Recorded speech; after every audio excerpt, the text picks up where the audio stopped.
Well, good afternoon, YTPC. Today is today is Thursday. It's December 21st. It's about 2 p.m. This is Dave coming to you from Southern Maryland. So this video is a VR to Trucking Piper, his request to, I guess it's to enter his GAW, but more importantly, I think he's putting out a call for, some Christmas videos. Maybe you show us what your Christmas decorations look like or what your tree looks like, and then who's not with us that influenced you the most during the Christmas season. So that's what this is. That's all this video is just a VR to Chuck and Piper's video. So you guys, I'm gonna tell you my story. And I've got like a 4 or 5 minute, I think, video or a series of little videos that I walk around my house showing you my Christmas decorations. 90% of it I get no credit for. My wife did all of it really, but it's the house I live in. I get to see it every day. It's amazing. So anyway, so as soon as I'm done telling you my story, I'll just slide you straight into that, and then we'll just end it from there. I won't come back on. So guys, my story. The person that influenced me most, who's no longer with us during the holiday season, is really pretty easy. It's a family, and it wasn't mine. So I'll say the name just because I want to answer the question directly. The person who probably influenced my Christmases more than anyone, who isn't here anymore, is a woman named Agnes Solheim and her husband Sverre Solheim. So the Solheims live kitty corner to us, or catty corner to us, depending on how you say it. And we spent literally every holiday, every year, from the time I can remember, 4 or 5 years old, till the time I graduated high school, college and beyond. So I mean, literally probably 20 years of every Thanksgiving, Christmas, Easter, New Year's, 4th of July with this family. And it was, I grew up in Everett, Washington, and then in the 60s and 70s, it was really a blue-collar town. The Weyerhaeuser Mills were there, Nordor was there. The rail lines still go through the city, but it is now a suburb of Seattle. It's 30 miles north of Seattle, and pretty much I think people go there to work in the larger economy of the Northwest now, as opposed to blue-collar workers. Anyway, I lived in the northern section of the town. It's that old grid square streets that my house was built in 1898. The bathroom was leaned on later on the back of the house. But it was a Norwegian neighborhood, or really a Scandinavian neighborhood. I had a Swedish family to my left, and I had the Norwegian family catty corner to me, and they were best of friends and worst of enemies at the same time. It was pretty funny. Anyway, Sverre and Agnes Solheim, the Solheim family, I loved them. I mean, I couldn't wait to see them.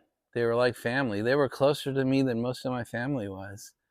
And so that's my short answer. Sverre and Agnes Solheim and the Solheim family. They influenced me so much more than my own family, and I look forward to spending time with them. And when I sit here and talk to you about it, I feel joy, I feel happiness, I feel that warmth of a great Christmas day with that family. So, and they were the matriarch and the patriarch of the family. They died long ago. They were relatively elderly when I was pre-high school. But their kids, I believe they had 4 kids. They were all friends. They all got married. They all had kids. Anyway, so that's my story. Gosh, I don't really know what else to tell you. I just want to give you that direct answer.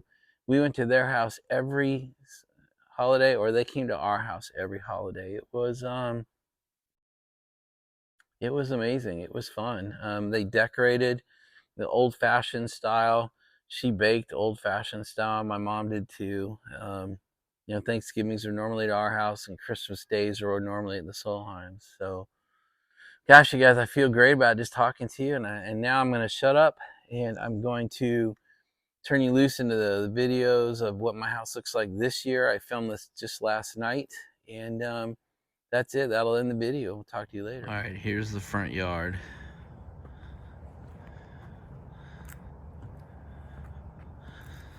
Old Coca-Cola bear.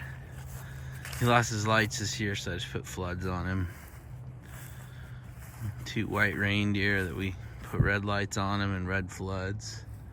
And then 3 just white lit reindeer. Little reindeer here herd in the front yard. Here's the front door.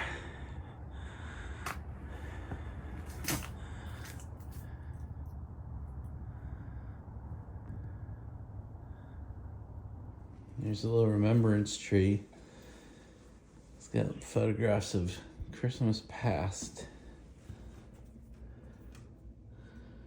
That must have been like 15 years ago at the ranch. And that's probably 18 years ago. But anyway, that's everything on here's got a remembrance picture.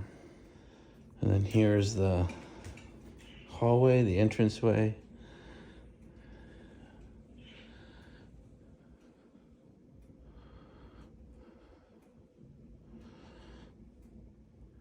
And then here's our living room. This is what we call the second tree.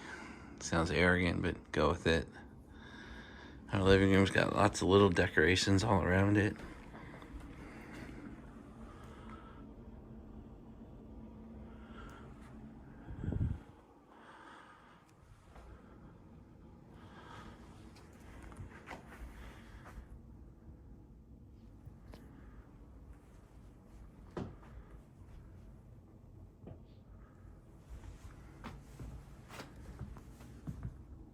And here's a gingerbread house that my wife and daughter made from scratch. It was their Christmas project together this year. Turned out pretty amazing.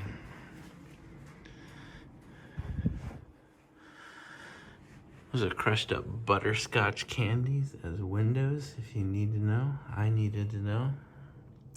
Pretty cool. Here's the kitchen. Oh, it's got a little like European, Hungarian Christmas Santa Claus collection. And here is our Christmas village. We call it the winter village because it stays up till springtime.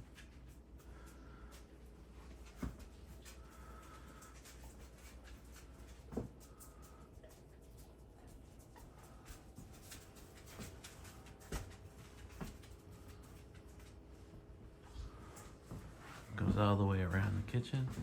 Literally 360 degrees. And here's a little counter on the side of the kitchen.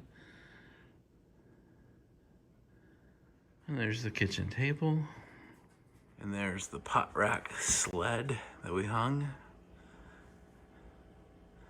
We're considering leaving that up all year, actually. Here's the family room. That's the main Christmas tree. It's like 15 feet tall. And then my wife puts all sorts of decorations around the room.